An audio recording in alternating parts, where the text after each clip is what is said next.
रेफ्रेक्टोइंडेक्स की बात बताई ना, ये आपको कोई नहीं बताएगा। Yes sir. ठीक है, इस तरह कोई नहीं बताएगा कि ये ऐसा होता है, बस वो सिर्फ बताता है कि ये इसका एक गाढ़ापन होता है या डेंस होता है। अब डेंस की क्या मानी है, हर स्टूडेंट अपने परसेप्शन से लेगा, लेकिन एग्जैक्टली इसी तरह होता है।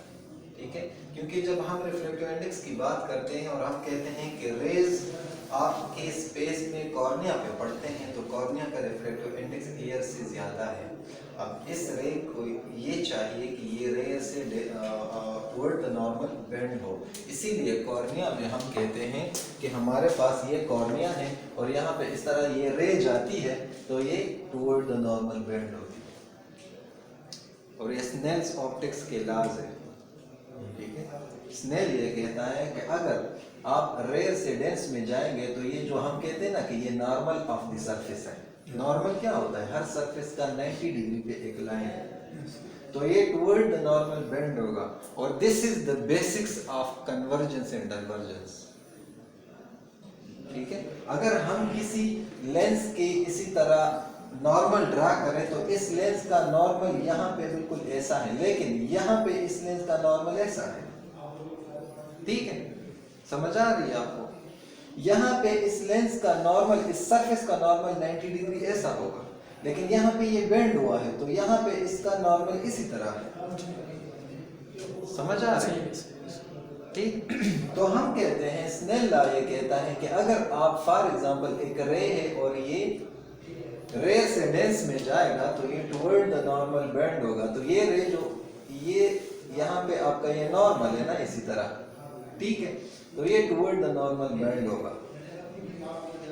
समझ आ रही है? और अब ये जो आपका यहाँ पे एक सरफेस है ये इसी तरह कन्वेक्स है ना, तो ये इस नॉर्मल इसी तरह है, तो जब ये डेंस से रेयर में जाएगा तो ये अवे फ्रॉम द नॉर्मल जाएगा। And this is the basics of convergence and divergence. ये मैं आपको ऑप्टिक्स में डिटेल के साथ समझाऊंगा। ठीक है, ऑप्टिक्स में ये चीजें हैं नहीं, लेकिन बेसिक्स ये है, बुक में इसी तरह नहीं है। उन्होंने ये कहा है कि ये रेयर और डेंस, लेकिन अप्लाई किस तरह होता है वो बुक्स में नहीं है। अमेरिकन में अगर आप पढ़ेंगे वहां पे मिलेगा। तो जब आप इन बेसिस पे पढ़ेंगे आपके लिए लेंस की कन्वर्जेंस और डाइवर्जेंस बड़ी इजी हो जाएगी। आप उनके नॉर्मल को ड्रा करें, आपको पता चलेगा कि ये कन्वर्ज करेगा या डाइवर्ज करेगा। ठीक है, और रिफ्रैक्टिव इंडेक्स की आपने हमेशा याद रखना है, क्योंकि रिफ्रैक्टिव इंडेक्स के बढ़ने से किसी मीडियम की डेंसिटी बढ़ती है। ठीक है,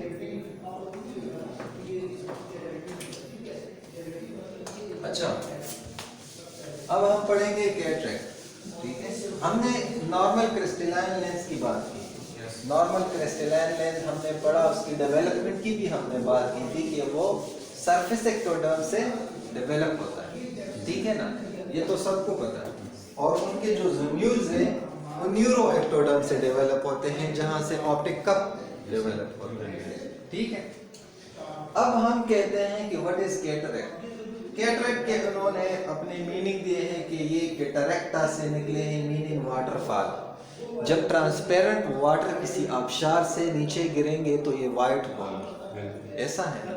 अगर आपने आबशार से नीचे गिरते हुए पानी को देखा हो तो बिल्कुल दूध की तरह वाइट नजर आते हैं। ठीक है, इसीलिए इसको ग्रीक वर्ड केटार मीन डाउन रशिंग और to dash down as rapidly running water turns white. जब बहुत तेजी से वाटर जाएगा तो वो वाइट हो जाती है। ठीक है ना, ये उन्होंने मिसाल दिया। अब ये ट्रांसपेरेंट वाटर है, लेकिन जब ये गिरता है तो ये वाइट हो जाता है, कलर वाइट देता है। ठीक है, आगे क्या? अच्छा, अब ये देखें, नॉर्मल जो आपका लेंस है ना, नॉर्मल लेंस नजर नहीं आता, ट्रांसपेरेंट होता है। ठीक है, लेकिन जब ये लेंस ओपेक हो जाते हैं तो आपको कैटरेक्ट का पेशेंट इस तरह नजर आता है। उसके प्यूपल आपको वाइट नजर आएगा, और इस white colour of the pupal को हम ल्यूकोकोरिया कहते हैं। ठीक है, ल्यूकोकोरिया। और ल्यूकोकोरिया सिर्फ कैटरेक्ट में नहीं होता, ल्यूकोकोरिया से आप मुख्तलिफ डिजीजेस डायग्नोज कर सकते हैं। ल्यूकोकोरिया के कुछ जो कंजेनिटल डिजीजेज या अर्ली बर्थ डिजीजेज जो होते हैं ना, the most common cause of leukocoria is congenital cataract. ठीक है, समझ आ रही है? दूसरी जो वजह है वो है retinoblastoma. Third reason is persistent hyperplastic primary vitreous. Fourth reason is Coats disease. ठीक है, इन डिजीजेस में आपको प्यूपल जो है ये वाइट नजर आएगा, लेकिन सब में से मोस्ट कॉमन जो आपको ज्यादातर लोगों में प्यूपल वाइट नजर आता है, उसका ज्यादातर रीजन कंजेनिटल कैटरेक्ट होता है। ठीक है, इन सारे डिजीज में एक ज्यादा कॉमन कंजेनिटल कैटरेक्ट है। ठीक है, अच्छा, according to 2010 WHO report 285 million people are visually impaired, among which 39 million are blind. ठीक है, and 246 million have low vision. Okay. Cataract is the leading cause of blindness, which contribute for more than 50% to total blindness. ठीक है, cataract आपको किसी community में सबसे ज्यादा लोगों में आपको कैटरेक्ट मिलेगा, जिसकी वजह से ब्लाइंडनेस होती है, क्योंकि ये एक एज फैक्टर है। बड़े वजह हैं इनकी, लेकिन एज सबसे कॉमन है। ठीक है, it can be classified on the basis of age of onset.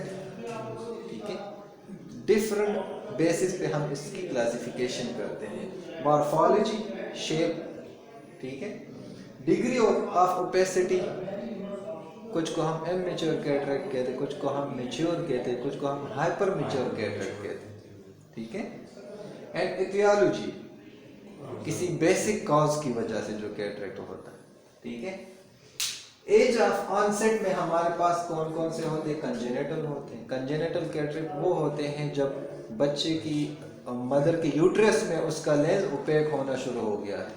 ठीक है, फिर इन्फेंटाइल होता है, ठीक है, फिर जुवेनाइल होता है, एंड एडल्ट। ठीक है, अच्छा, फिर मॉर्फोलॉजी, शेप मतलब लेंस में कौन से पॉइंट पे ओपेसिटी है। ठीक है, तो न्यूक्लियर कैटरेक्ट, जो न्यूक्लियस में हमने बात की ना कि लेंस में न्यूक्लियस होता है, फिर कॉर्टेक्स होता है। ठीक है, तो एक न्यूक्लियर कैटरेक्ट है। ठीक है, दूसरा कॉर्टिकल कैटरेक्ट है। अब न्यूक्लियर कैटरेक्ट जो आपका होता है, तो ये आपका फॉर एग्जांपल लेंस है, न्यूक्लियर कैटरेक्ट यहाँ पे सेंटर में होता है। बाकी कॉर्टेक्स जो है वो आपका ट्रांसपेरेंट होता है। ठीक है, और कॉर्टिकल कैटरेक्ट में आपका जो ये जो आपका कॉर्टेक्स है, न्यूक्लियस को स्पेयर करके यहाँ पे आपका ओपेसिटी होती है। न्यूक्लियस जो है ये क्लियर होता है। समझ आ रही है? और इसमें आपके ऑप्टिक्स की स्टेटस भी चेंज होती है। ठीक है, ये हम पढ़ेंगे।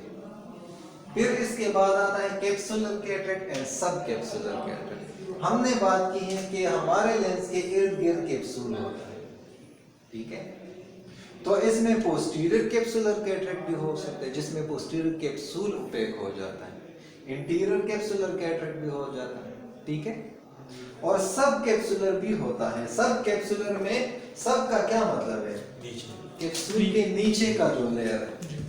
ठीक है, तो यहाँ पे ये हमारे पास लेंस है और ये लेंस का कैप्सूल है। ठीक है, तो यहाँ पे आपकी opacities of the lens fibres होती है या यहाँ पे होती है। ठीक है, ये कैप्सूल से अंदर, समझ आ रही है? ठीक है, फिर पोलर कैटरेक्ट। पोल हमारे पास इंटीरियर पोल है लेंस का और पोस्टीरियर पोल है। ठीक है, ये फॉर एग्जांपल लेंस है तो ये इसका पोल है।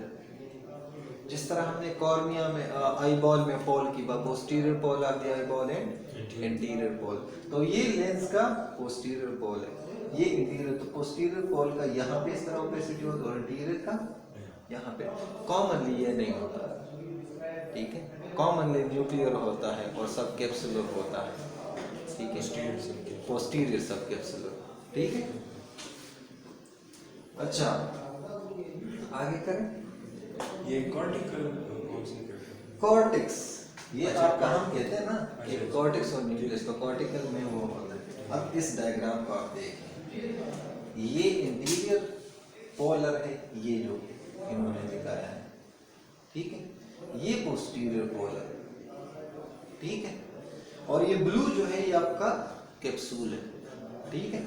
तो यहाँ पे ये सब कैप्सूलर हो गया क्योंकि ये कैप्सूल के इनसाइड है। फिर ये जो है ये हमारे पास न्यूक्लियर है और ये कार्टिकल। लोकेशन के बेस पे समझ आ गई? अच्छा, सर ये सब कैप्सूलर की समझ लिए। सब कैप्सूलर जो है देखें, ये कैप्सूल है ना ब्लू, इसको अगर मैं ये पोलर को हटा दूं और आप समझे कि पोलर कैटरेक्ट नहीं है, तो ये आपका कैप्सूल है, ये ब्लू इस तरह आया है। ये जो ऑरेंज है ये कैप्सूल के नीचे वाले फाइबर्स की ओपेसिटी है, तो ये इसको हम सब कैप्सूलर कहते हैं। समझ आ सर गया? ये सब कैप्सूलर ओवरऑल है मतलब कि नहीं? नहीं नहीं, मोस्टली ये पोस्टीरियर पॉइंट पे ऐसे होता अच्छा, है अच्छा। ज्यादातर, जिस तरह ये डायग्राम में है, ठीक है। अच्छा, फिर डिग्री ऑफ ओपेसिटी के बेस पे भी हम क्लासिफाई करते हैं। एक को इमेच्योर कहते हैं जिसमें कुछ फाइबर जो है वो ट्रांसपेरेंट होते हैं, अभी पूरे जो फाइबर्स हैं वो ओपेक नहीं हुए। एक को मैच्योर कहते हैं when the whole lens become opaque, ठीक है, और एक को hyper mature liquefaction of opaque lens fibres, मतलब बहुत ज्यादा ओपेकनेस की वजह से ल्यूकिफाई होते हैं वो फाइबर्स। समझ आ रही? अच्छा, आगे करें। ये देखें, अकॉर्डिंग टू मैच्योरिटी आपको इमेच्योर कैटरेक्ट इस तरह नजर आए, पूरी तरह ओपेक नहीं है, ठीक है। फिर मैच्योर कैटरेक्ट आप देखें, मैच्योर कैटरेक्ट आपको इस तरह वाइट नजर आएगा। फिर हाइपर मैच्योर आपको बिल्कुल पका हुआ, जिस तरह पका हुआ पल है, फाइबर्स भी नजर आ ये सब वो अंडा जो फ्राई पैन में हो जाता है। हाँ जी, ठीक है, बड़ी अच्छी मिसाल है। सर पहले इमेच्योर होता है, क्राइसिस इमेच्योर, ठीक है। और फिर मॉर्गेगिनियन कैटरेक्ट, ये सबसे ज्यादा मैच्योर कैटरेक्ट होता है और ये इसमें बर्स्ट होने की भी चांसेस होते हैं, ठीक है। लेंस बर्स्ट होगा। हाँ, इतना ये पक जाता है कि बहुत ज्यादा ओवर मैच्योर। अच्छा, क्या फिर इटियोलॉजिकल क्लासिफिकेशन है, टर्शियरी। ठीक है, बेसिक काज की वजह से जो कैटरेक्ट होता है, यस ठीक है। इसमें कंजेनिटल एंड डेवलपमेंटल कैटरेक्ट है और एक्वायर्ड कैटरेक्ट है। कंजेनिटल अक्सर यूट्रस ऑफ द मदर में उनकी लेंस फाइबर ओपेक होना शुरू हो जाते हैं, और डेवलपमेंटल का भी जब उसकी बर्थ हो जाए तो उसी वक्त या थोड़े से इन्फेंटाइल जुवेनाइल में हो जाता है। और एक्वायर्ड कैटरेक्ट किसी बाहरी रीजन, एनवायरमेंटल कंडीशंस की वजह से, बहुत से रीजन है उसकी वजह से कैटरेक्ट हो जाता है उसको, ठीक है। अच्छा, कंजेनिटल एंड डेवलपमेंटल कैटरेक्ट,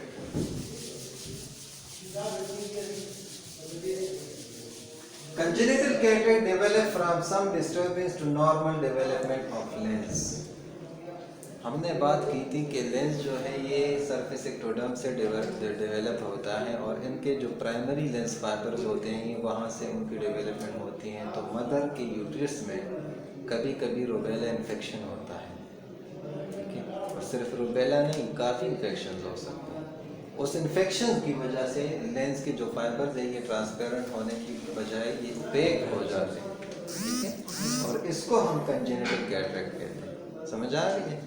ठीक है। Disturbance occur before the birth and opacity में लिमिट टू एम्ब्रियोनिक और फीटल न्यूक्लियस, ठीक है। Developmental cataract develop from infancy to adolescence, ठीक है। जब मदर प्रेग्नेंट होती है ना तो मदर को इन्फेक्शन होती है,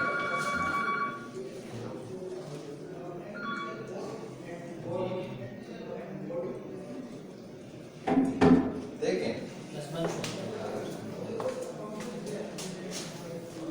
इन्फेक्शन जो है ना प्रेगनेंसी में ज्यादा इन्फेक्शंस के चांसेस होते हैं, ये याद रखें, ठीक है। प्रेगनेंसी में इसीलिए कहते हैं कि प्रेग्नेंट वमेन के लिए बहुत ज़्यादा ड्रग्स हैं जो प्रेग्नेंट वमेन में प्रोहिबिटेड है, ठीक है। प्रेग्नेंट वमेन की वो कहते हैं कि आपने एक्सरे या और कोई अल्ट्रासाउंड ऐसा नहीं करना जिसकी वजह से म्यूटेशनल चेंजेस हो, ठीक है। इसी तरह इन्फेक्शन भी बहुत होते हैं, ठीक है। अगर आपने फर्स्ट ईयर में पैथोलॉजी में ये प्रेग्नेंट वमेन या फार्माकोलॉजी में ड्रग्स की बात की हो तो वहाँ पे अक्सर कहते हैं प्रेग्नेंट वमेन प्लस चिल्ड्रन, ये दो बातें हमेशा कंट्राइंडिकेशन में आती हैं, ठीक है। तो प्रेग्नेंट वमेन में बहुत ज़्यादा इन्फेक्शन होते हैं, ठीक है। और सबसे जो कॉमन इन्फेक्शन है प्रेग्नेंट वमेन में रिगार्डिंग टू दी आई, जो आइज को डैमेज कर सकते हैं, उसका ये फार्मूला है टार्च। टी का मतलब है टॉक्सोप्लाज्मोसिस, ओ को अगर इग्नोर करिए सिर्फ इस वर्ड को बनाने के लिए। आर मीन रूबेला, ठीक है। सी mean साइटोमेगेलोवायरस,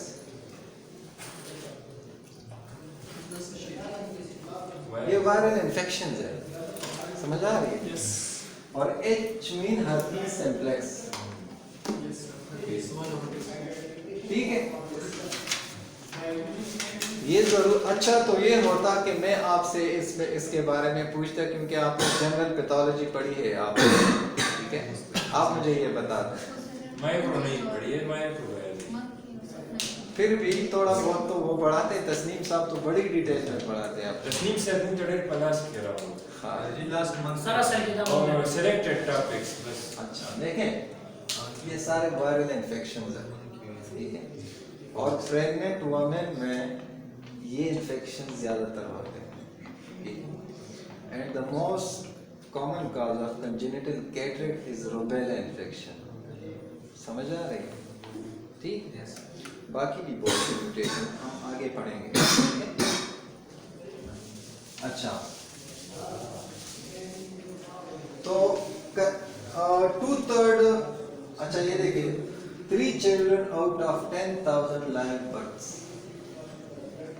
2/3 of the cases are bilateral congenital cataract में, ठीक है।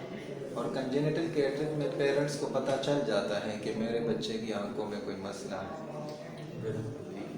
क्योंकि उनके आगे पीछे बच्चों के आंखों में ये मसला नहीं था, उनका प्यूपिल वाइट नहीं था, इनका वाइट है, तो वो समझते हैं इसमें कोई मसला है, ठीक है। आगे कर। और hereditary, 1/3 of the cases are hereditary, विरासती, ठीक है। कल मैं एक पिक्चर देख रहा था वो इंस्टाग्राम पे, तो अब यहाँ पे देखें मैटरनल फैक्टर्स। मैटरनल फैक्टर्स में क्या होते हैं? माल न्यूट्रिशन ड्यूरिंग प्रेगनेंसी, वो औरतें जो प्रेग्नेंट होती लेकिन वो खुराक नहीं करती, अक्सर ससुराल में उनको या तो उनको मसले होते हैं, ये सास जो होती है ना ये बड़े प्रॉब्लमेटिक होती हैं।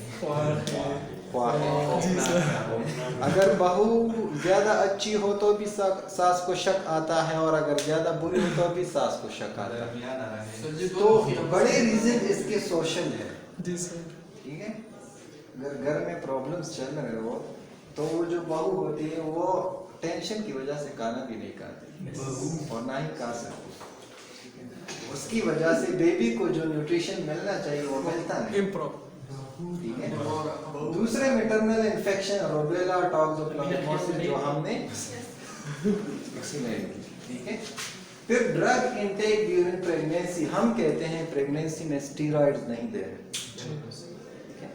क्योंकि स्टीरॉइड्स जो है ये एंटी इंफ्लेमेटरी हैं और ये हर उस पार्ट पे अपना एक्शन करते हैं जिस पार्ट में आपकी डेवलपमेंट होती है। आप बेबीज में जो डेवलपमेंट होती है एम्ब्रियो से पूरी बॉडी तक, तो उनके ब्लड वेसल्स बनते हैं, उनके सारे बॉडी के जो प्रोसेस है वो होता है।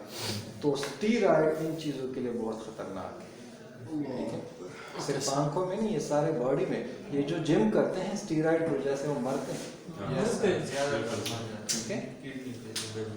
फिर है radiation exposure during pregnancy like x ray other ionizing radiation, इसीलिए हम कहते हैं कि प्रेग्नेंट वुमेन के लिए आपने एक्सरे नहीं करना, ठीक है।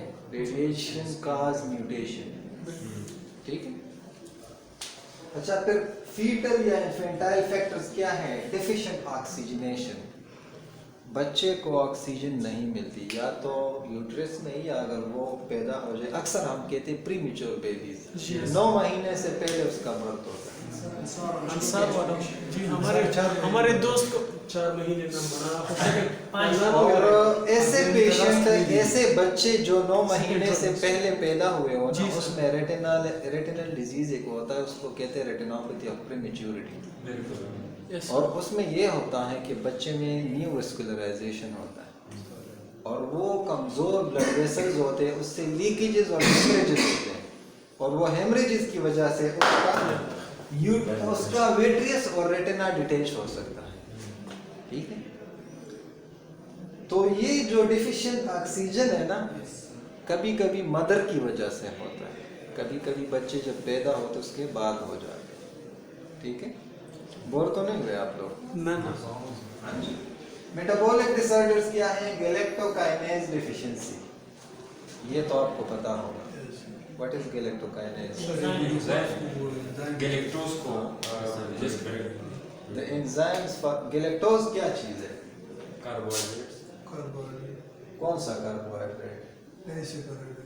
हाँ, वही से करना है। हम कहते हैं हमारे पास ये ग्लूकोज है, ग्लूकोज में आप फिर इस फार्मूले को फिर थोड़ा सा आप फार्मूले को वो कंफर्म कर ले, क्योंकि ये मैंने एफएससी में पढ़ा था। ठीक है, galactose is a disaccharide of 2 glucose. ठीक है, और गैलेक्टोज जो है, जिस तरह हम कहते हैं glucose is a monosaccharide, galactose जो है इसके अपने एंजाइम्स होते हैं, उसको गैलेक्टोकाइनेज कहते हैं। ठीक है, उसका दूसरा नाम है एपिमरेज एंजाइम, तीसरा नाम उसका है लैक्टेज एंजाइम। ये गैलेक्टोकाइनेज का नाम जी, ये सारे जो है इसको ब्रेक डाउन करते हैं। तो अगर आपके बॉडी में गैलेक्टोकाइनेज एंजाइम नहीं है, तो आपके जो बच्चा होता है वो जब अपनी मदर से फीड लेता है, वो दूध जो होता है उसके स्टमक में ये एंजाइम नहीं है ब्रेक डाउन के लिए। ठीक है, तो इसीलिए उसके जो बॉडी पार्ट्स है वहां पे आपके ग्लूकोज जाता नहीं, आपका डाइसैकेराइड जो है ये मोनोसैकेराइड में तब्दील नहीं होता, और मोनोसैकेराइड में जब तब्दील नहीं होता, ये क्या कर रहे हैं? शोएब को लग गई है थोड़ी सी फीवर में दर्द है सर। अच्छा,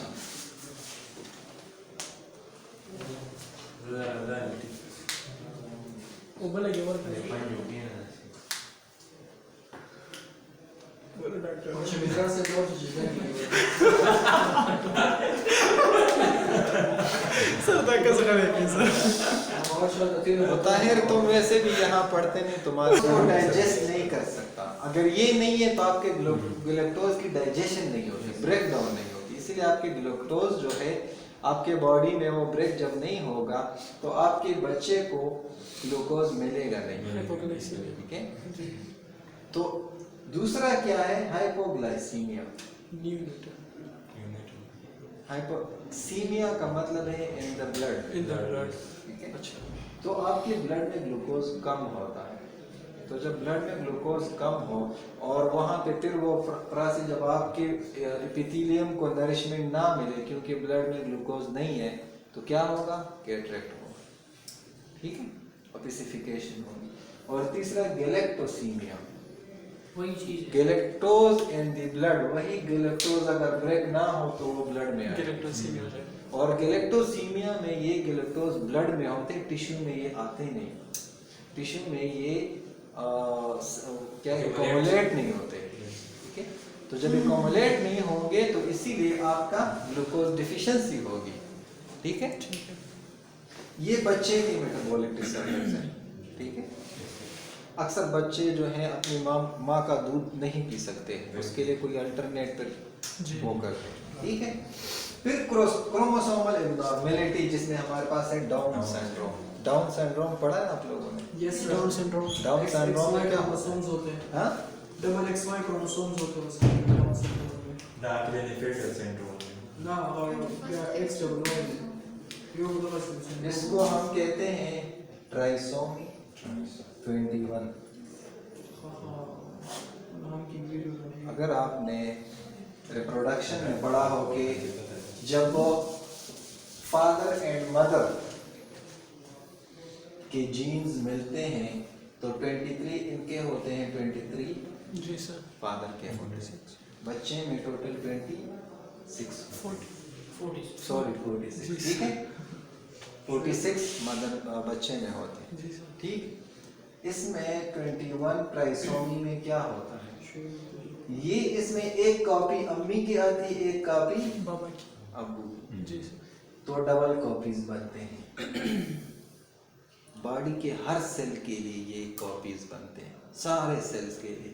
तो ये मदर कॉपी, ये फादर कॉपी। ट्राइसोमी 21 में डबल कॉपीज की बजाय 3 कॉपीज बन जाती है, ठीक है। इसी वजह से हम ट्राइसोमी 21 कहते हैं। तो आपके बॉडी के सारे सेल्स जो हैं उनके जीन्स होते हैं ना, तो अगर ये इनहेरिटेड है, ये रिप्रोडक्शन में इसी तरह, डेवलपमेंट में इसी तरह 3 कॉपियां आ गई 2 कॉपियों के बजाय, तो आपके सारे सेल्स की जो फॉर्मेशन एनाटॉमी है वो एक नॉर्मल बंदे से डिफरेंट होगी। ओके सर, ठीक है, क्योंकि आप 2 कॉपीज आपके जिस्म में, हर बंदे के, नॉर्मल बंदे के जिस्म में 2 कॉपीज है, जी सर। लेकिन इस पेशेंट में 3 कॉपीज होते हैं। Yes sir. समझ आ रही है? जी। 21 क्रोमोसोम की सिर्फ 3 कॉपीज आती है ना? Trisomy 21, yes sir. ठीक है। और ये जो है ट्राइसोमी 21 आपके 23 क्रोमोसोम है, आपके सारे बॉडी में अप्लाई होते हैं। बिल्कुल हर ठीक है? सेल के लिए। जी सर। आपका हेयर कलर जो है वो आपके अब्बू पे गया होगा, आपका आइज कलर अम्मी पे गया होगा। जी सर। ये दोनों कंबाइन इनके इफेक्ट्स होते हैं, ठीक है। तो ट्राइसोमी 21 में जो है आपके 3 कॉपीज ऑफ क्रोमोसोम होते हैं, और इनका जो परफॉर्मेशन ऑफ अ ह्यूमन बीइंग है वो डिफरेंट होता है। फिजिक भी डिफरेंट सर। हाँ, जी। ठीक। अब ये पेशेंट आपको कैसा नजर आएगा? सर एक बात है सर कि मतलब जी, ये सब एक ही तरह होते हैं सर, ये बात। ये डाउन सिंड्रोम के सारे एक तरह होते हैं, जी सर, हर सारे जगह एक ही तरह होते और हैं। इनमें मैं आपको बताता हूँ। पहली बात तो ये है कि इनका जो हाइट होता है वो कम होता है। जी जी जी, यूजुअली। दूसरी, इन बच्चों का ये जो आप हाथ पैर ये छोटे छोटे होते हैं, ठीक है। Okay sir. और इन बच्चों के अगर आप आईज में चेंजेस देखें तो ये जो है ये इस तरह, इसका नाक है, इनके स्लैंटेड आईज होते हैं। जी बिल्कुल सर, बिल्कुल स्लैंटेड होता है। ऐसे होते हैं। खरश खरश। और दूसरे अकुलर जो एबनॉर्मेलिटीज होते हैं, इसमें क्या होता है, ऐसे पेशेंट में कैटरेक्ट भी होता है, ठीक है। कैटरेक्ट ऐसे पेशेंट में ग्लाकोमा भी होता है, यस सर। हो सकता सर हो सकता है। है। और केराटोकॉनस, सर मेल फीमेल दोनों एक ही तरह होते हैं। हाँ ये तो हमने बस और- बता दिया ना। जी सर। आगे जाओ आप। ठीक है। तो इस पेशेंट में आपके और slanted lateral canthus would be upper than the medial canthus, ठीक है। समझ आ रही? और इनका फेस सबका सेम चाइनीज टाइप होता है। Yes, sir. इनका जो फेस ब्रिज होता है ये इस तरह मतलब ऐसा नोज होता यस है। सर। तब वो एक अपोज पुशअप्स गई, ठीक है। समझ आ रही? यहाँ पे बिल्कुल नोज ब्रिज जो होता है वो खुला होता है। समझ आ रही है? Yes sir. ठीक है, डाउन सिंड्रोम। तो ऐसे पेशेंट में आपका कैटरेक्ट भी होता है, ठीक है। इसीलिए क्रोमोसोमल एबनॉर्मलिटी में डाउन सिंड्रोम, जी सर। ठीक है। एक और काज जो है माल न्यूट्रिशन अर्ली इन्फेंसी।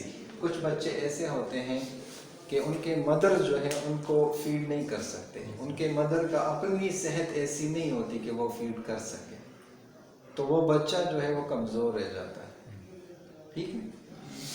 और फिर बर्थ ट्रामा, बर्थ में अगर कोई ट्रामा इसको लगे, and the most common birth trauma कौन सा है? During delivery. डिलीवरी में अक्सर बच्चे को ट्रामा होता है। बस वो डेथ हो जाती है। डिलीवरी में कभी कभी हम सी सेक्शन क्यों करते हैं? सी सेक्शन इसलिए करते हैं क्योंकि विजाइनल पाथवे पे बच्चे की डिलीवरी नहीं हो सकती, मदर का यूट्रस उतना कंट्रैक्शन नहीं कर सकता जितना करना चाहिए, या वो जो पाथवे है वो इतना नॉर्मली, ठीक है, एक प्रेग्नेंट वुमेन की चेंजेस होती हैं यूट्रस में, कुछ वुमेन्स की नहीं होती, तो उनका फिर सी सेक्शन किया जाता है। या अगर उसका जो बच्चा है उसका हाइड्रोसेफेलस हो, बड़े सर वाला बच्चा, ठीक है, तो उनका फिर सी सेक्शन किया जाता है। तो अगर ऐसे बच्चे थ्रू विजाइनल पाथ पे ऐसे बच्चे की डिलीवरी हो तो उसके डैमेजेस हो सकते हैं, ठीक है, इसीलिए बर्थ ट्रामा और ये चीज़ें हो सकती हैं, ठीक है। माशूम चला कट नो हो जाएगी यहाँ से मैं काम हाँ, तो फिर फंटाइल हो गया ना। अब बात करें बट खबर ही नहीं है बात। ठीक है, यहाँ तक समझ आ गई, यस सर। समझ आ गई जी सर। देखो सदा मुतहिद बीमार ही बस कोर के लिए पारा बस मुंबई कैटरेक्ट में हमारे पास कौन से होते हैं, तो सबसे पहले सिनाइल कैटरेक्ट है, सिनाइल एज के साथ एक कैटरेक्ट होता है, 50 साल के बाद अक्सर लोगों को कैटरेक्ट होता है। तो जिस तरह हमने कहा था कि वो लेंस फाइबर होते हैं और फिर ओपेसिटी आ जाती है, ठीक। फिर ट्रॉमेटिक कैटरेक्ट है, traumatic cataract is the most common cataract in young adult but it is unilateral, the most common unilateral cataract in young people, ठीक। secondary cataract, complicated cataract, secondary to any other pathology cataract होता है, ठीक है। ये सिर्फ classification में आपको, ये हम डिटेल में आगे आप पढ़ेंगे, ठीक है। मेटाबॉलिक कैटरेक्ट, मेटाबॉलिक डिसऑर्डर की वजह से जो होता है, ग्लूटाथायोन डिफिशिएंसी की वजह से जो कैटरेक्ट होता है। ग्लूटाथायोन क्या है? Protein amino acid. ग्लूटाथायोन जो है ये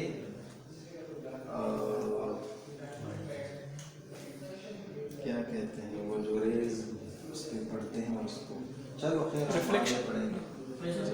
ना antioxidant, antioxidant. What is oxidation? Oxidation की समझ आ रही है? Oxidation of oxygen removal of ठीक है।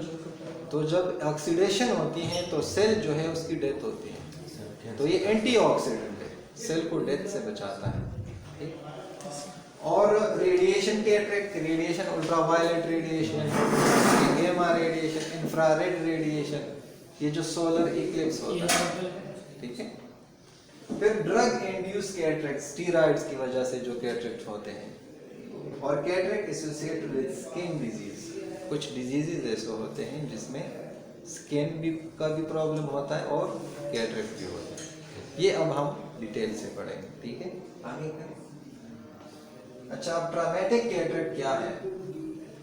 Due to trauma it is the commonest cause of unilateral cataract in young people, ठीक है। अक्सर लोगों का ट्रॉमा हो जाता है उसके बाद फिर उसका लेंस ओपेक हो जाता है, ठीक है।